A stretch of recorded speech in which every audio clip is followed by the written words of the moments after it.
Hey YouTube, so on January 8th, Carta Magica did another remote duel regional, and just like the last one that I played in, I did it again. I topped slightly lower this time, whereas in the last one I got 4th, this time I got 5th. Pictured here is my deck box from the last time. Unfortunately, I won't be getting another one of these this time, but I will be getting the Floowandereeze mat. So it is the same deck, but this time I think my list is a lot better. I had a bit more time to secure the cards I want, and also I'm better at the deck now, so I know what I want to play more. Hopefully no mistakes like in the last video with the 1-for-1.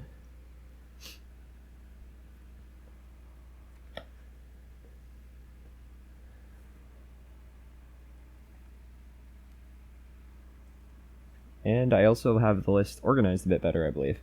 So the starters, 3 bird call,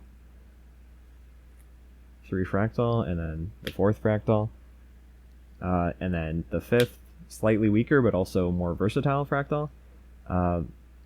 This card, I don't know why people aren't running it in more lists. I think it's really, really good. Like I said, it can be just a weaker fractal. By sending Kit, a Nerval, and then getting a search, it's a free tri-brigade with RD2 engrave, so that's a good Farragut, which can lead to combos just by special summoning the Sparrow or the Wagtail off of the Farragut.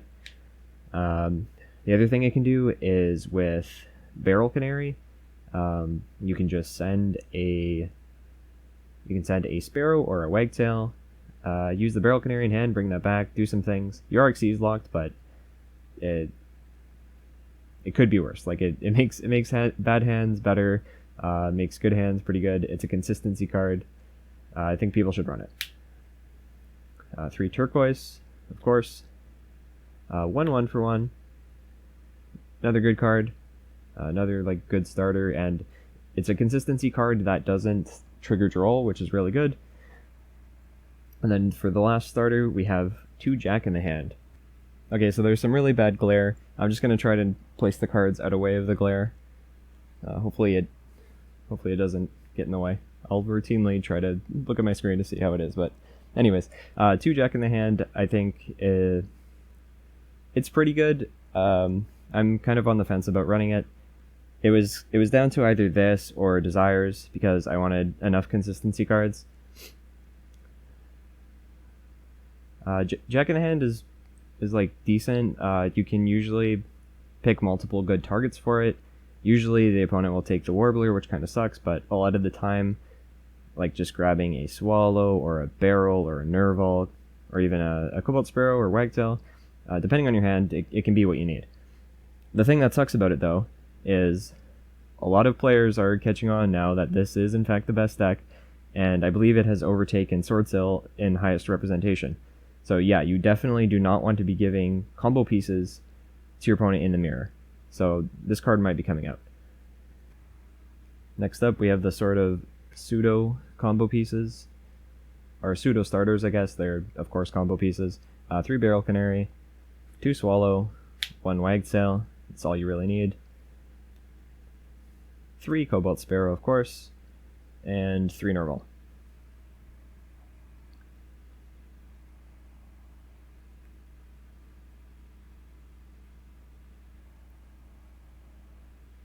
I debated cutting down Nerval to 2 for space, but it just comes up where you want the 3rd one so often.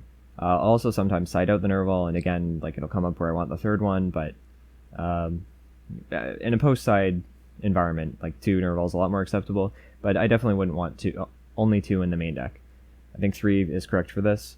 Wagtail, I've debated bumping up to 2, and I probably would if I were to run Desires, but I think 2 and 1 for this is fine. I usually will side out one of the Sapphire Swallows if I'm going second, and I'll explain why I keep it in going first once we get to the side deck. But yeah, so you could cut a Sapphire Swallow, you could add another Wagtail, up to you.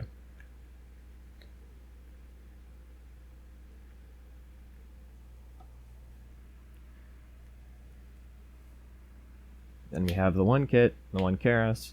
You don't want more of these, you don't want less of these. It's the perfect number.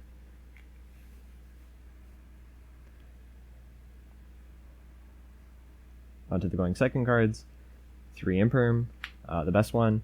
This hits Sword Soul on their turn, helps you break boards on your turn. Obviously it doesn't just hit Sword Soul, but it hits Sword Soul the hardest out of anything. 3 Chalice, I really like this. I like it better than Valor. I think the card's pretty underrated. It's so good for breaking boards. It plays the same role that I said Imperm plays on your turn, but even better, because you can control cards and still chain it. So just depending on the board state, there's so many ways you can use this card to break a board just by trying to bait an effect and then chaining this. I know in one of the games that I played at the event, it was the mirror match, and it was a very complex chain link, but it was something like they triggered their Ensemble, I chained my F-Zero, they chained their F-Zero, I chaliced their F-Zero. And they didn't have a Canary under their Ensemble. So the chain worked out that I just stole their Ensemble, had their F-Zero negated, and I just won the game from there. This card's really good. Next is 3 Gamma. I debated running this because bricks suck, but this card is just so strong, so impactful. Removing things from the board is really, really good in matchups like PK and Bird, where just negating a card isn't strong enough. And of course, it's still good in the matchups where Imperm and stuff is good.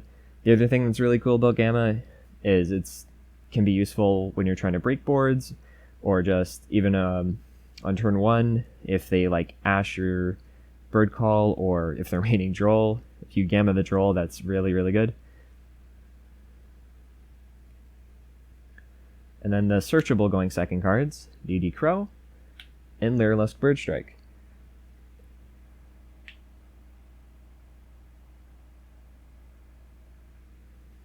DD Crow is obvious, you need to run one because it's just a searchable hand trap that's so good. Lyrilusc Birdstrike, a lot of people aren't running this, but I think it's really, really good, especially because a lot of people aren't running it, so people won't really be playing around it. If they let your Wagtail resolve and you're going second, you can just activate this and break their board. Searchable Dark Ruler no more.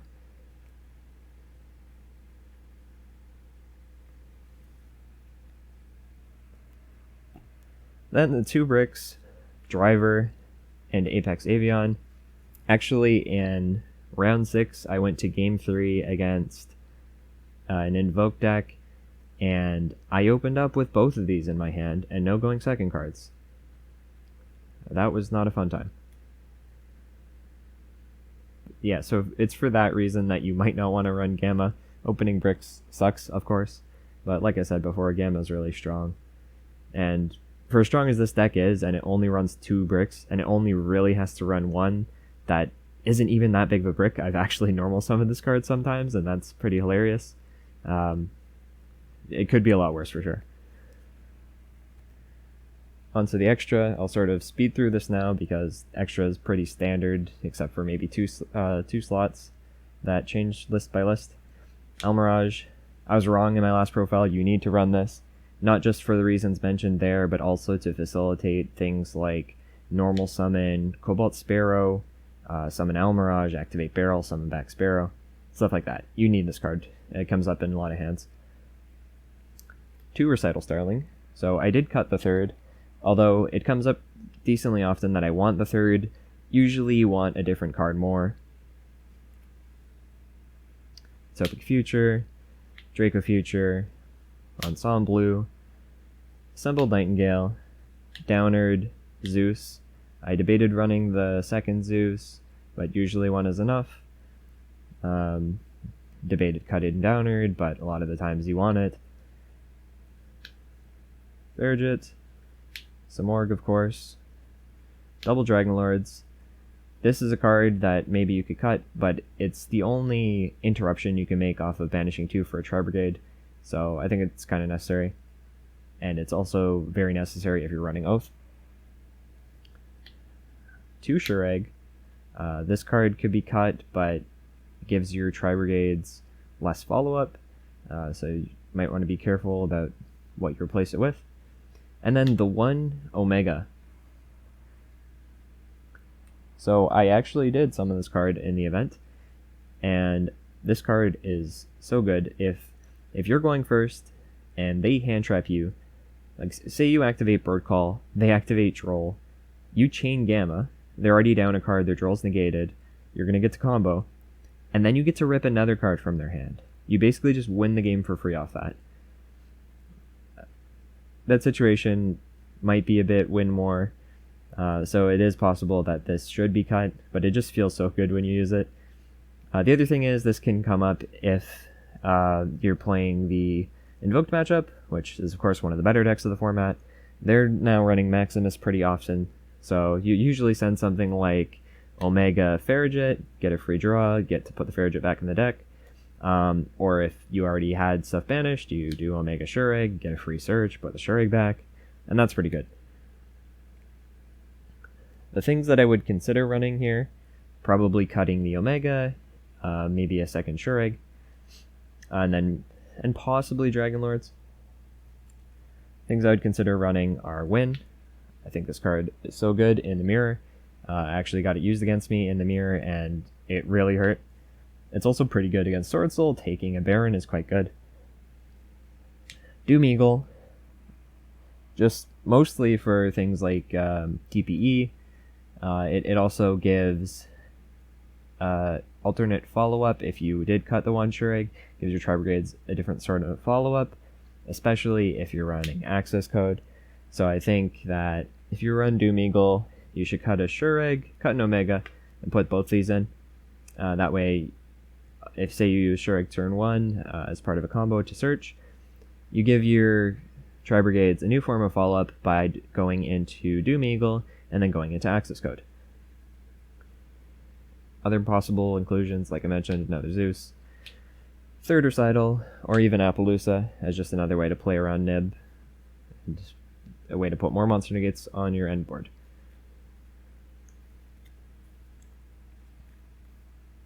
But yeah, there's the 15 I actually did run.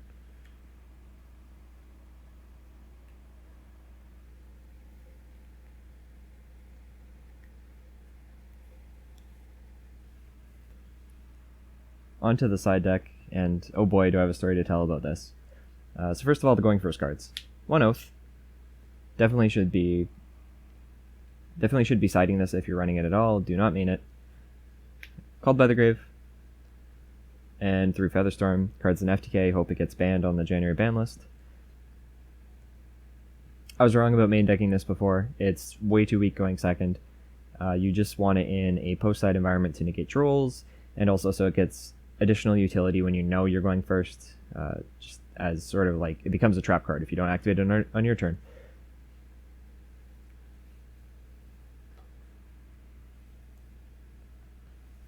Three Mystic Mine.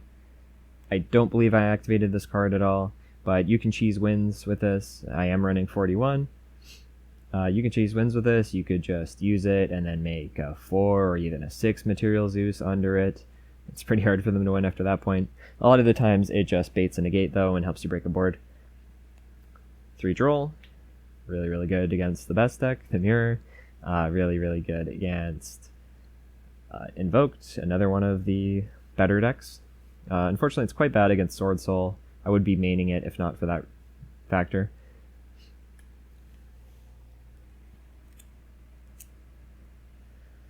And the last 4 cards on the side, 3 Twin Twister, 1 Red Reboot.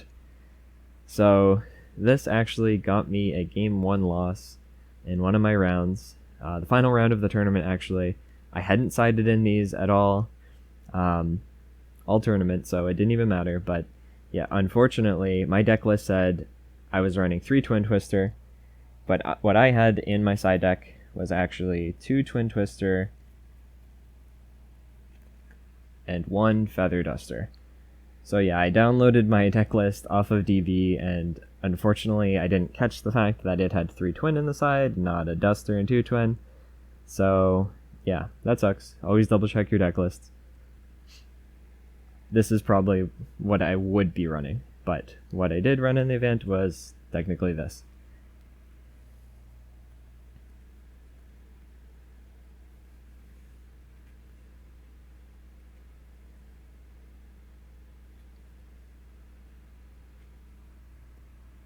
Just to show the whole side together one more time. You might be noticing missing from my going first cards is Imperial Order. The card is broken, of course, but I don't think you actually need it. I think these 5 cards are better.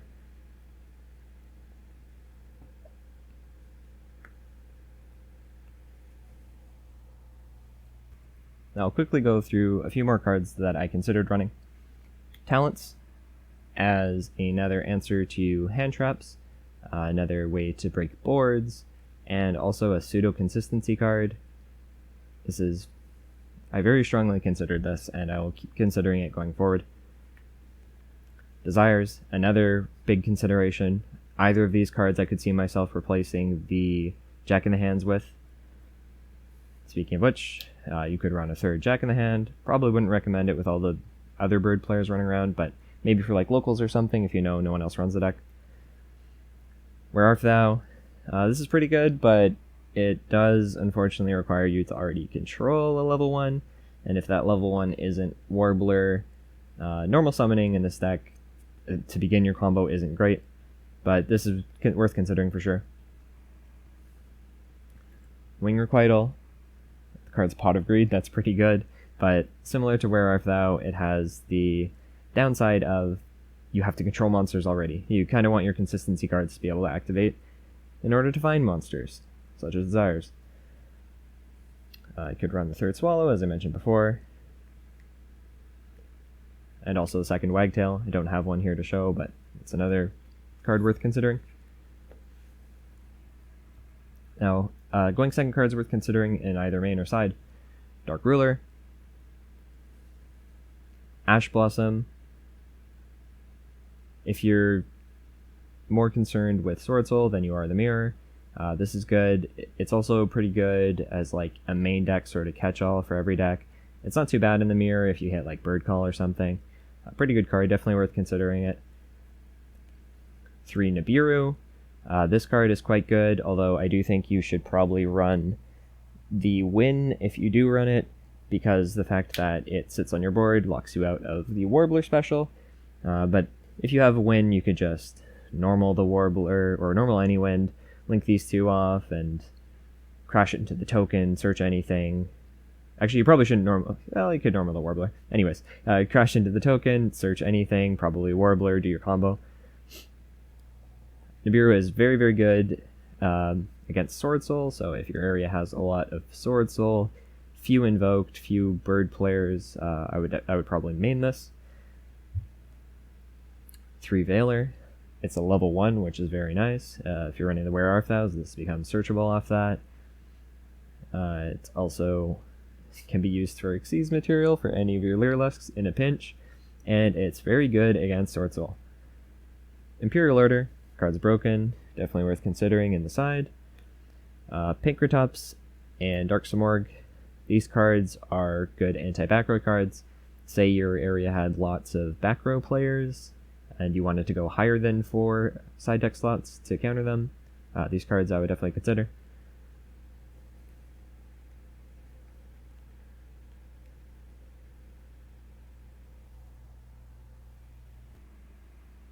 Well, that's about it. Any comments or questions about the list, please, of course, let me know down below. I'd love to hear from you, love to discuss the deck. I think I included quite a lot of information in this video, but if there's anything else you want to know, just ask away. Thanks for watching.